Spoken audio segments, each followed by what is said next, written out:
অসমৰ মহিলাসকলে মনত ৰাখক 1 এপ্ৰিল তাৰিখটো, কিয়নো 1 এপ্ৰিল তাৰিখটোতে ৰাজ্যৰ মুখ্যমন্ত্ৰী ডক্টৰ হিমন্ত বিশ্ব শৰ্মাই ৰাজ্যবাসী মহিলাসকলৰ বাবে দিব এক বৃহৎ উপহাৰ। কিয়নো ইতিমধ্যে দেখিবলৈ পোৱা গৈছে শেহতীয়াকৈ জল্পনা কল্পনা চলি থকা লাখপতি বাইদেউৰ 10,000 টকাটো ৰাইজে কেতিয়া লাভ কৰিব তেনে এক প্ৰশ্ন চিহ্নৰ উত্থাপন হৈছিল। কিন্তু ৰাজ্যৰ মুখ্যমন্ত্ৰীগৰাকীয়ে মন্তব্য প্ৰকাশ কৰিছে 1 এপ্ৰিলৰ দিনটোতেই ৰাজ্যৰ মহিলাসকলে লাভ কৰিব লাখপতি বাইদেউৰ 10,000 টকা আৰু সমান্তৰালকৈ 30 মাৰ্চত ইয়াৰ বাবে তালিকা প্ৰকাশ হ'ব। তালিকাত আপোনাৰ নাম আছে নে নাই আপুনি কিদৰে পৰীক্ষা কৰিব, তালিকাত নাম অন্তৰ্ভুক্তি কৰিবৰ বাবে আপুনি কি কি কৰিব লাগিব। ৰাজ্যৰ লাখ লাখ মহিলাৰ বাবে এই মুহূৰ্তত এটা ভাল খবৰ লৈ আহিছো। 1 এপ্ৰিলত আত্মসহায়ক গোটৰ মহিলাই লাভ কৰিব প্ৰথম কিস্তিৰ ধন। 31 মাৰ্চত প্ৰকাশ পাব লাখপতি বাইদেউৰ চূড়ান্ত তালিকা আৰু এই চূড়ান্ত তালিকাত প্ৰকাশ পোৱা প্ৰতিগৰাকী মহিলাৰ একাউণ্টত সোমাব 10,000 টকাকৈ প্ৰথম কিস্তি। তৃতীয় আৰু চতুৰ্থ শ্ৰেণীৰ কৰ্মচাৰীৰ পৰিয়ালৰ ক্ষেত্ৰত কেতবোৰ ৰেহাই। 31 মাৰ্চত নিৰ্দিষ্ট পৰ্টেলত প্ৰকাশ পাব চূড়ান্ত তালিকা। 4 চকীয়া বাহন থকা পৰিয়ালৰ মহিলাই লাভ নকৰে এই আঁচনিৰ ধন। চৰকাৰী চাকৰি থকা পৰিয়ালৰ মহিলাও বাদ পৰিব এই আঁচনিৰ পৰা। বাছ ট্ৰেক্টৰ যদি ঘৰত থাকে তেওঁলোকে নাপাব লাখপতি বাইদেউ আঁচনিৰ ধন। প্ৰায় 26 লাখ মহিলাই লাভ কৰিব উদ্যমিতা আঁচনিৰ ধন। 1 এপ্ৰিলত বিহাৰী সমষ্টিৰ পৰা আৰম্ভ হ'ব লাখপতি বাইদেউ আঁচনিৰ ধন বিতৰণ কাৰ্যসূচী। ৰাজ্যৰ মুখ্যমন্ত্ৰী ডক্টৰ হিমন্ত বিশ্ব শৰ্মাই এই সন্দৰ্ভত কৰিছে ডাঙৰ ঘোষণা। লাখপতি বাইদেউ আঁচনিৰ 10,000 টকা কোনে কোনে লাভ কৰিব। ৰাজ্যৰ লাখ লাখ মহিলাৰ বাবে এই মুহূৰ্তত এটা ভাল খবৰ। কোনে কোনে লাভ কৰিব, কোনে কোনে ধন লাভ নকৰে সেই সন্দৰ্ভত বিস্তৃত তথ্য লৈ আহিছোঁ। 1 এপ্ৰিলত আত্মসহায়ক গোটৰ মহিলাসকলে প্ৰথম কিস্তিৰ 10,000 টকা পাব। 31 মাৰ্চত প্ৰকাশ পাব লাখপতি বাইদেউৰ চূড়ান্ত তালিকা। এই তালিকাখনত অন্তৰ্ভুক্ত হৈ থকা মহিলাসকলেহে লাভ কৰিব ধন। তৃতীয় আৰু চতুৰ্থ বৰ্গৰ কৰ্মচাৰী থকা মহিলাসকলে বিশেষ ৰেহাই পাব। 4 চকীয়া বাহন থকা পৰিয়ালৰ মহিলাই এই আঁচনিৰ ধন লাভ নকৰে। চৰকাৰী চাকৰি থকা পৰিয়ালৰ মহিলাও বাদ পৰিব এই আঁচনিৰ পৰা। আৰু সমান্তৰালকৈ বাছ ট্ৰেক্টৰ যদি ঘৰত থাকে তেওঁলোকে লাখপতি বাইদেউ আঁচনিৰ ধন লাভ নকৰে। 26 লাখ মহিলাই লাভ কৰিব উদ্যমিতা আঁচনিৰ ধন। আৰু 1 এপ্ৰিলত বিহালী সমষ্টিৰ পৰা এই ধন প্ৰদান কাৰ্যসূচী আৰম্ভ হ'ব। ৰাজ্যৰ মুখ্যমন্ত্ৰীগৰাকীয়ে এই সন্দৰ্ভত এটা গুৰুত্বপূৰ্ণ মন্তব্য কৰিছে। এই মুহূৰ্তত ৰাজ্যৰ মুখ্যমন্ত্ৰীগৰাকীৰ মন্তব্য শুনাই লৈছোঁ। আমি আত্মসহায়ক গোটৰ মহিলাসকলক গ্ৰুপ বুলি পইচা নিদিওঁ, আমি ইণ্ডিভিজুৱেল দিম।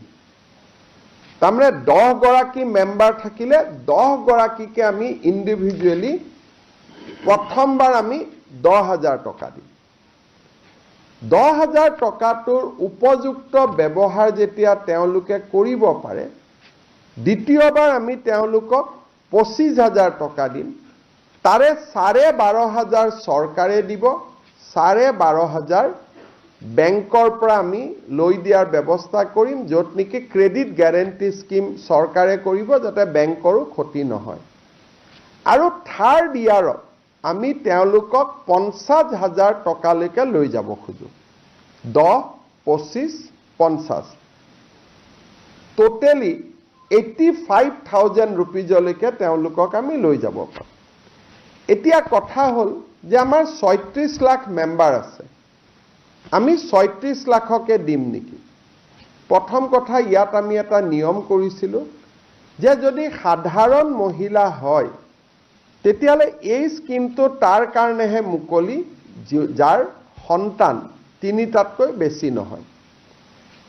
যদি ST, SC, মৰাণ, মটক, চাহ বাগিচা হয় আমি 4টালৈও মুকলি কৰি দিছিলোঁ।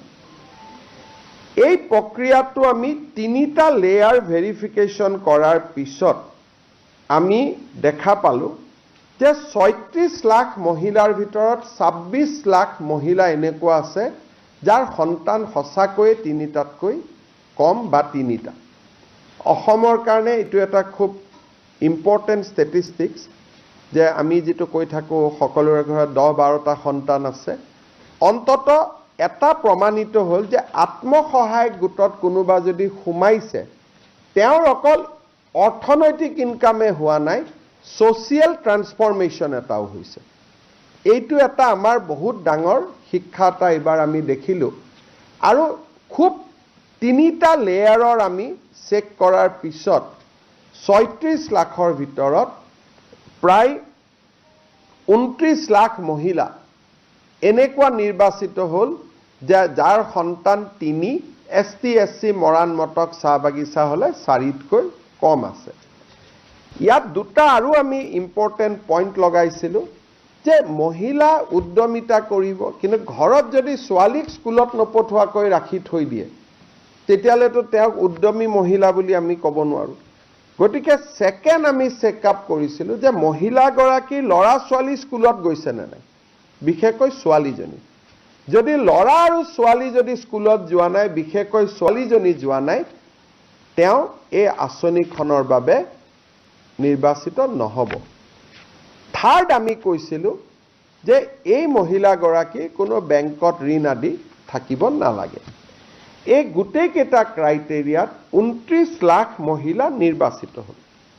কিন্তু এই 29 লাখ মহিলাৰ ভিতৰতো কোনোবা চৰকাৰী কৰ্মচাৰীৰ পত্নী আছে, কোনোবা হয়তো ঠিকাদাৰৰ ল'ৰা ছোৱালীৰ পত্নী আছে, কোনোবাই হয়তো নামটো আছে গ্ৰুপত কিন্তু কাম কৰাৰ বাবে আগ্ৰহ নাই। গতিকে এই ফাইনেল পৰ্যায়ৰ সিলেকশ্যনটো এতিয়া আৰম্ভ হৈছে, য'ত 29 লাখৰ পৰা আমি 26-27 লাখ মহিলা চূড়ান্তভাৱে নিৰ্বাচিত হ'ব।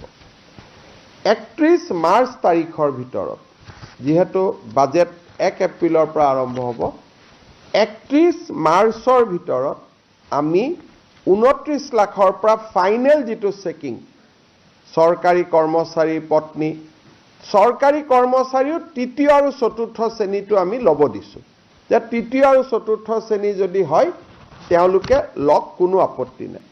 2য় আৰু 1ম শ্ৰেণীক আমি মাইনাছ কৰিছোঁ। ঘৰত যদি বাছ ট্ৰেক্টৰ আছে সেইটো আমি মাইনাছ কৰিছোঁ। 3চকীয়া বাহন আমি মাইনাছ কৰা নাই, 4চকীয়া বাহন মাইনাছ কৰিছোঁ। এনেকৈ খুব লিবাৰেল ছিষ্টেমেদি আমি 29 লাখৰ পৰা কিমান কমে আমি চাম, হয়তো 1 লাখো কমিব পাৰে, 1.5 লাখো কমিব পাৰে, হয়তো 50,000ও কমিব পাৰে। কিন্তু যিয়ে নহওক কিয় 31 মাৰ্চত এই তালিকাখন আমি সমাপ্ত কৰিম, ফাইনেলি আমি আপলোড কৰিম যে এইখনে হিতাধিকাৰীৰ তালিকা। আমি আত্মসহায়ক গোটৰ মহিলাসকলক গ্ৰুপ বুলি পইচা নিদিওঁ, আমি ইণ্ডিভিজুৱেল দিম। তাৰমানে 10 গৰাকী মেম্বাৰ থাকিলে 10 গৰাকীকে আমি ইণ্ডিভিজুৱেলি প্ৰথমবাৰ আমি 10,000 টকা দিম।